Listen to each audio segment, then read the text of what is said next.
You will hear a woman talking on the telephone to a man about a car he is selling. First, you have some time to look at questions 1 to 4.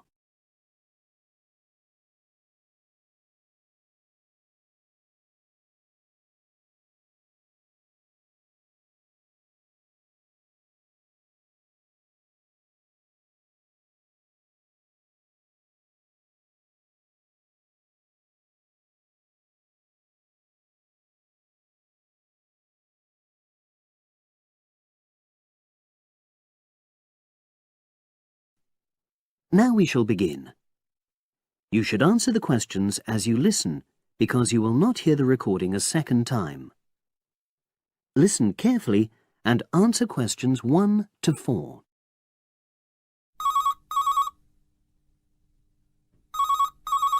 Hello, Brian Park speaking. Oh, hello. I'm calling about the advert in the paper. For the car? Yes, the Mini you've got advertised for sale. Oh, yes. I just wanted to find out a bit more information. Of course. What would you like to know? It's my brother who's interested, actually, but he's not in today, so he asked me to call you. Fine. Great, thanks. So, it's a Mini, Yep. and how old is it? Just coming up to 13 years old. And I seem to remember from the ad that it's grey. That's it. Doesn't show the dirt. Absolutely. Anyway, the colour shouldn't be a problem for Jeff. You know, the important thing is the quality. Yes, of course. And what about mileage? With it being pretty old, it's probably over 100,000? Actually, it's 40,000 less than that. 62,000 on the clock. Great! I remember now. I'm confusing it with another ad I was looking at. Right. Pleasant surprise then. Yeah. Have you been the only owner, or was there a previous one? I'm the second one. Before, it was owned by a teacher who was a very careful driver. Didn't have any accidents. Very good. And what about you? What do you tend to use it for? I haven't used it all that much, mostly for shopping. You know this sort of thing. So not much wear and tear. I'll make a note of that. I know Jeff wanted me to check that. Right. Before you hear the rest of the conversation, you have some time to look at questions 5 to 10.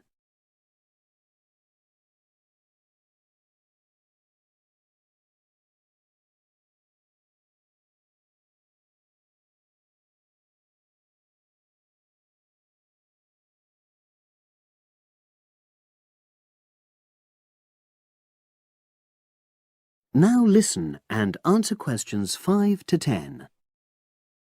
Now, about the price, I see you've got it down as £1,250. I'm not sure Jeff will be able to come up with that amount. In the ad, I did say 1,250 or nearest offer. So would you be prepared to go down to 1,000? That's really too low, I'm afraid. 1,100? I might be able to go to that. Okay, I'll make a note of that. What about tax? Is it due soon? Got another 5 months before it's due. Oh, that's a real plus, yes. I'll make a note of that. Okay. Now, you say it's in good condition. For its age, I'd say yes, definitely. It's just been serviced and there were no major problems. Major. I'd be able to show you the service report. The only thing is, you'd have to get a new tyre in the near future.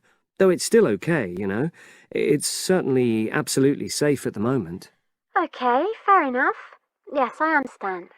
And the garage also mentioned that one headlight could probably do with replacing. They think there's a fault there, you know, intermittent. Well, we'd obviously look at all the documents, but that sounds very straightforward. Of course. I've got all the service documents up to date, and you can look at those. Well, it all sounds pretty good, and I know my brother will be interested, so would it be possible for him to see the car? He's back from his trip tomorrow and away tonight, so how about tomorrow? Tomorrow? Wednesday? I'm afraid that's not possible. I'm out pretty much all day. Well, Thursday then? That'd be fine, yeah. In the morning? Yes, that'd suit me perfectly. Great. Now, you'll need my address. Oh, yes, of course. What is it? It's number 238, 238? London Road. Oh, that's easy enough. Yes, very straightforward. So I'll pass on these notes to Jeff, and he'll see you in a couple. That is the end of part 1. You now have half a minute to check your answers.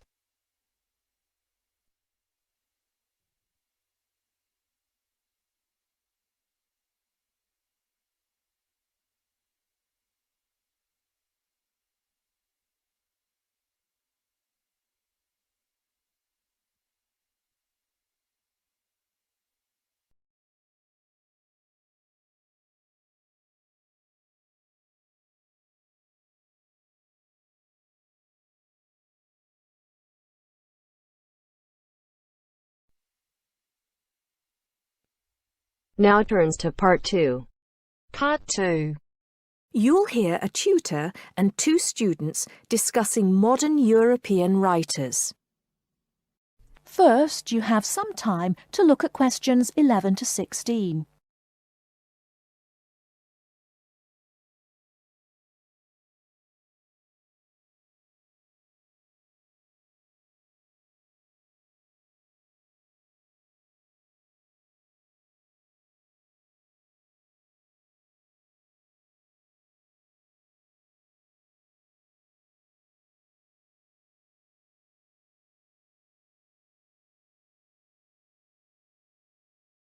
Now, listen carefully and answer questions 11 to 16. Okay, so to continue our look at modern European writers who have focused on the future in their work, today we're talking about H.G. Wells. Last week, I asked you both to do some background research on Wells, which we're going to discuss now. Gitanjali, tell us about H.G. Wells. Right. So, H.G. Wells was a hugely successful British science fiction writer, writing at the end of the 19th and the start of the 20th century, and much of his work focused on predicting the future. Jason, do you think Wells was just using the future as a narrative device in his fiction? No. He really believed we can predict the future. In fact, he gave a speech at the Royal Institution in London in 1902 called The Discovery of the Future. And the point he was making was that by looking at what you know about the present and about science, it's quite possible to predict the future. Indeed. Gitanjali, do you think Wells was always optimistic in his predictions?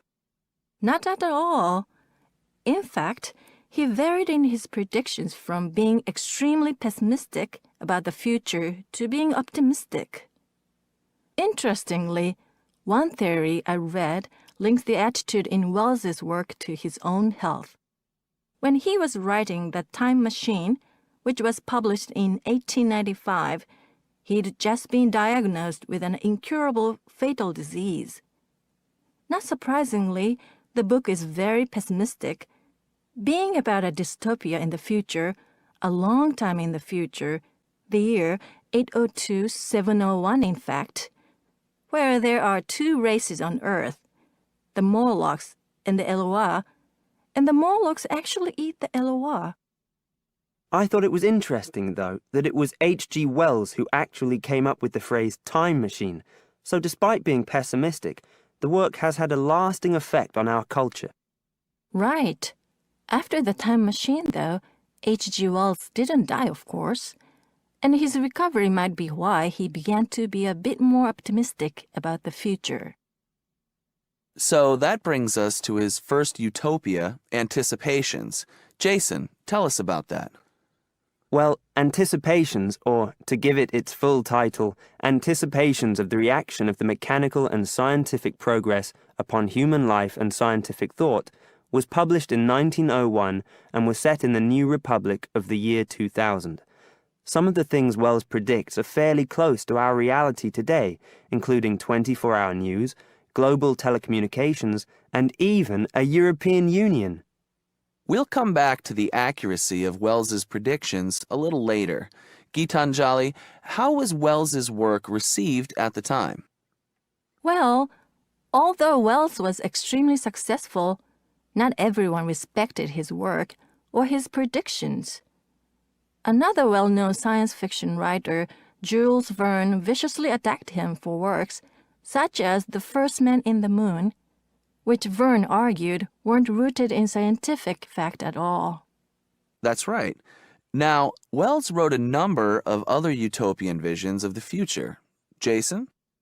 Yes, in A Modern Utopia, published in 1905, his vision was of a world where there's no private property, where everyone has access to wonderful healthcare, and interestingly, where everyone's personal information is stored on cards in a central database outside Paris. Apart from the healthcare, I'm not sure everyone today would see that as a positive view of the future. Neither am I. And, on a similar note, Wells strongly believed in population control and in The Shape of Things to Come, which was published in 1933, he sees and supports a world where the population is kept at 2 billion. Once again, I'm not sure most people today would necessarily see that as a good thing. Before you hear the rest of the talk, you have some time to look at questions 17 to 20.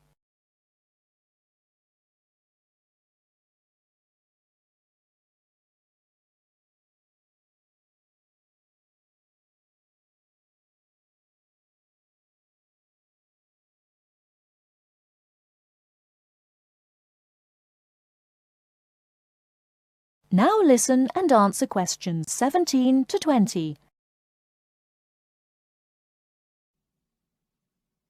Gitanjali, in your research, did you come across anything about the world brain? Yes, I did. It's actually very interesting. Throughout the 1930s, Wells predicted and supported the setting up of a huge world encyclopedia. And towards the end of the decade, in 1938, he wrote a series of essays called World Brain.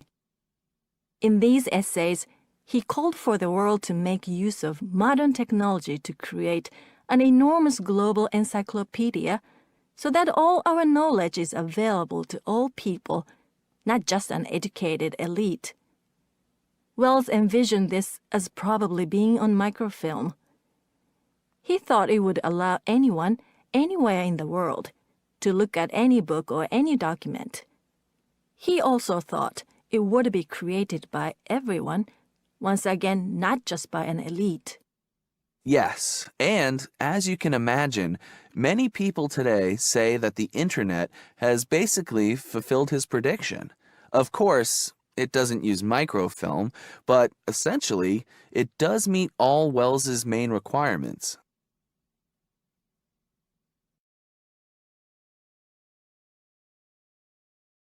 That is the end of part 2. You now have half a minute to check your answers.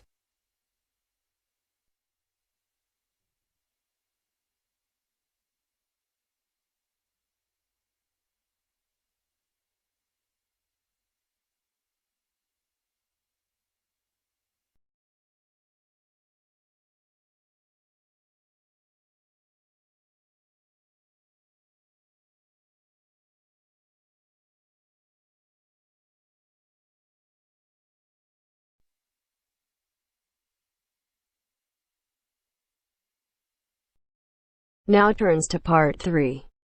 Part 3. You will hear two conversations. Are based on the following conversation. The answer should be appropriate to the content of this conversation. First, you have some time to look at questions 21 to 25.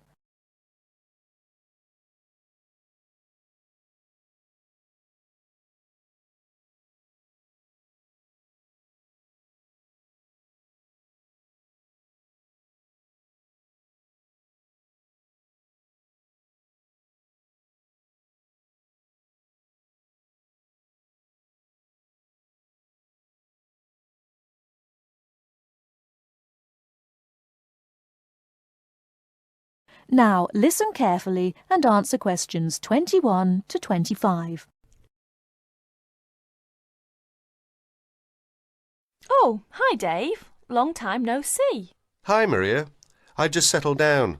I thought I'd drop by. Come on in, take a seat. Would you like anything to drink? I have Sprite and orange juice. Sprite would be fine. Oh, so how have you been? Oh, not bad. And you? Oh, I'm doing okay, but school has been really busy these days, and I haven't had time to relax. By the way, what's your major? Hotel management. Well, what do you want to do once you graduate?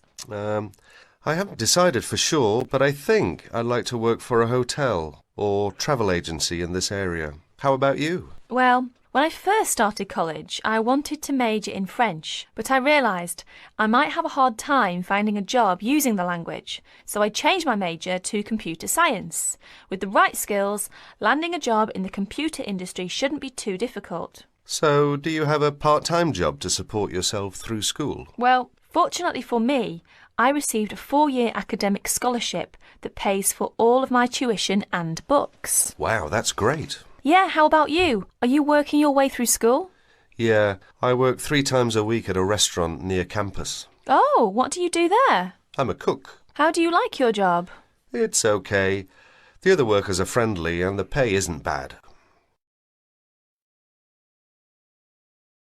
Before you hear the rest of the talk, you have some time to look at questions 26 to 30.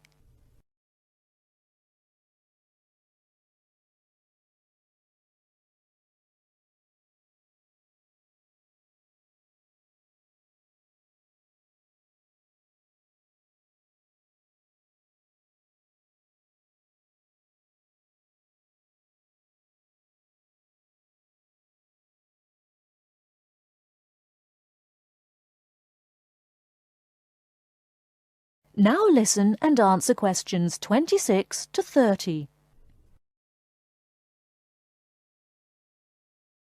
Several days later, Dave and Maria met on campus. So what do you want to do tomorrow? Well, let's look at this city guide here. Here's something interesting. Why don't we first visit the art museum in the morning? Okay, I like that idea. And where do you want to have lunch? How about going to an Indian restaurant?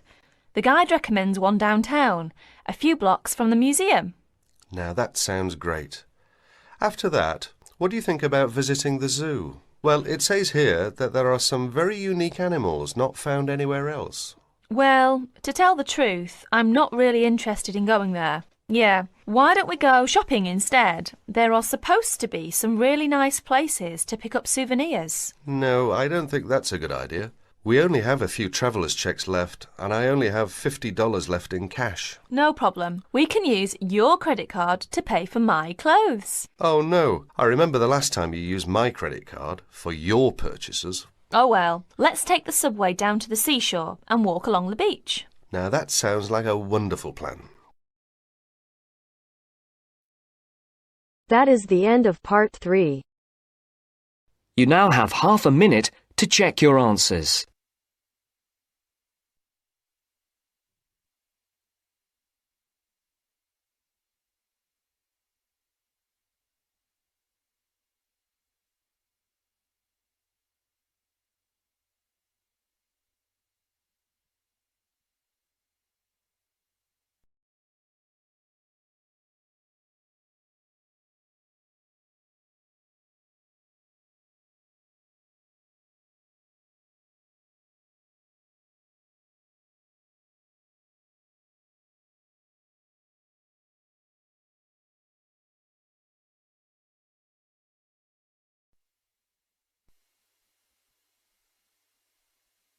Now turns to part 4.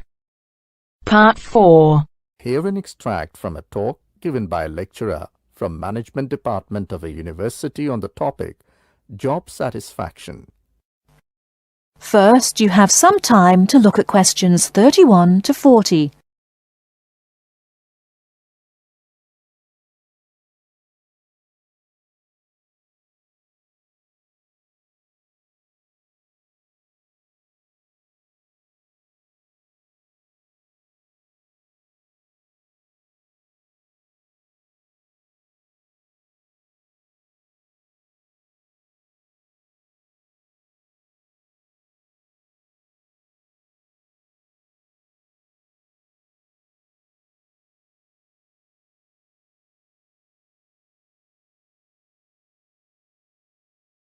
Now listen carefully and answer questions 31 to 40.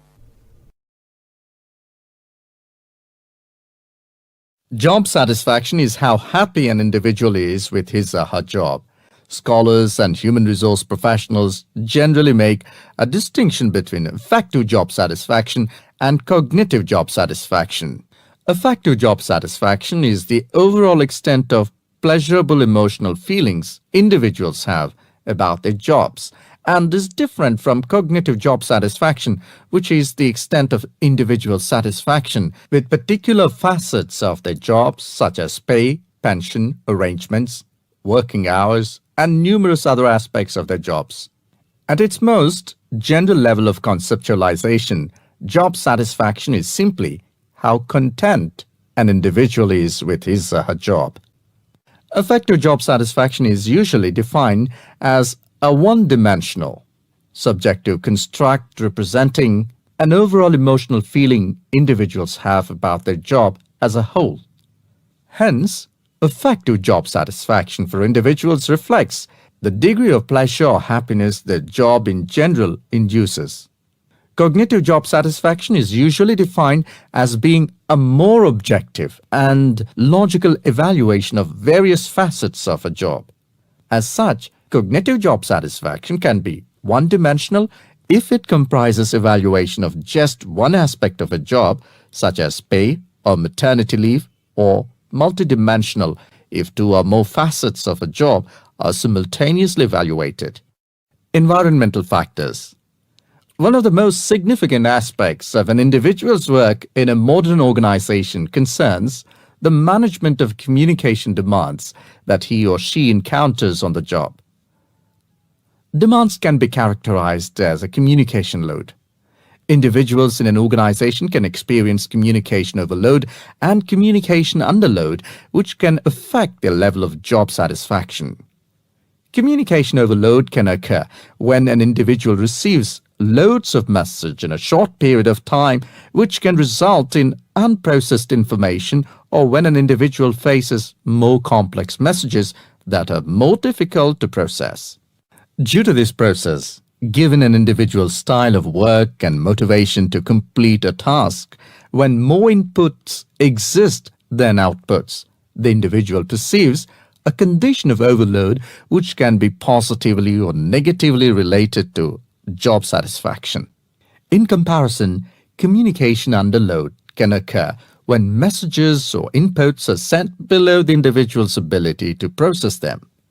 According to the ideas of communication overload and underload, if an individual does not receive enough input on the job or is unsuccessful in processing these inputs, the individual is more likely to become dissatisfied, aggravated, and unhappy with their work that leads to a low level of job satisfaction. Superior subordinate communication. Superior subordinate communication is an important influence on job satisfaction in the workplace. The way in which subordinates perceive a superior's behavior can positively or negatively influence job satisfaction. Communication behavior, such as facial expression, eye contact, vocal expression, and body movement, is crucial to the superior-subordinate relationship.